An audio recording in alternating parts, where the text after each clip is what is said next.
Celtic, I don't know where we're at. I don't know where we're at with this Celtic team. Martin O'Neill actually looked pretty worried. It sounded pretty worried after, that was, the essential thing was Celtic needed to get the win against St Mirren. That was the be all and end all was the result. But they kind of dropped off it again, and it's not for the first time that you've seen Celtic. Celtic are playing, they're not even playing for full 45 minutes. They're playing for patches in 45 minutes. And it's really difficult for them it seems to be really difficult for them to put on a strong performance over the course of 90 minutes. And I think that was what Martin O'Neill was sounding worried about after the game at the weekend. But we said the energy levels just dropped off. Mm. Energy levels can't just drop off at this stage in such a nip and tuck campaign.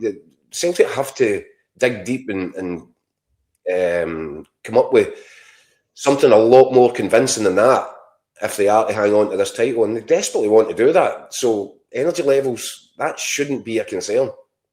Davey in the comments says, it was a Celtic win, but for me, we look the least likely to go on and win the league. We cannot score enough goals. I mean, I would counter that by saying, would you be that surprised after the next round of fixtures to say, oh, do you know what? Actually, it kind of looks like it might be Celtic again. Like you say, there's no predicting this. It's absolutely crazy. It's crazy. It's meant see, if you want to apply logic to this, you're probably coming at it from the wrong angle. Forget logic. Get it, put it in the bin, and just watch. Because there's no. It's really, and it's making us all look a bit daft, isn't it? Because we're trying to make predictions. I'm sticking to Hearts because that's what I said some time ago, and they remain in pole position for as long as they do. This is Grand National weekend. Hearts have been running from the front for some considerable period. I know that they get knocked off their perch for 24 hours last weekend, but you've got to hand it to them, and that's why I'm full of praise for them. That's why I say I think they're the most deserving of the three clubs, because at some points in this season, Celtic and Rangers have taken it upon themselves to shoot themselves in the foot, whether it's managerial appointments, whether it's transfer windows. Incredible bad decision making at the kind of command centres of both clubs. Hearts have thrown down the gauntlet, and it's to their immense credit that now, as we go into the split, 5 games to go, they are still there. They're still top of the pile. John says in the comments, I predicted Falkirk take points today. I was convinced. Yes, you did, Daniel. I was convinced. And do you know what? After about 40 minutes, I was feeling pretty good about that prediction. I tell you what, when it goes 2-0, I bet you're sitting there feeling very chuffed with yourself.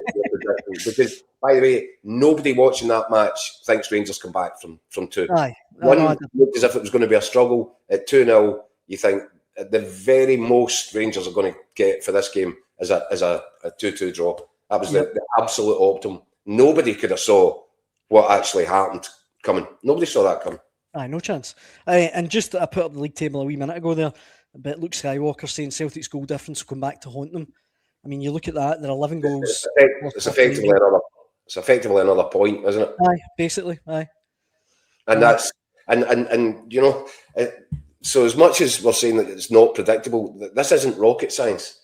We all sat and watched open-mouthed at Celtic's lack of activity in the transfer windows.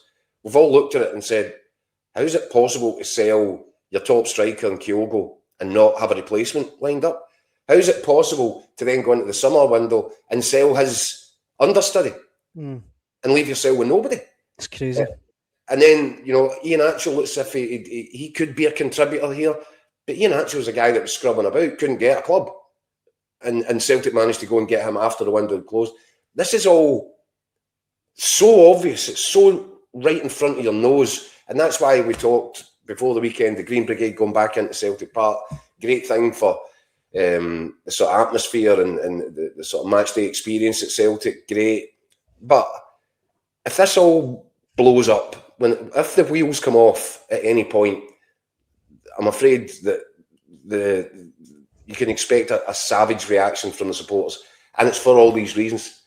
They have been let down. Martin O'Neill's been let down. Brendan Rodgers was let down.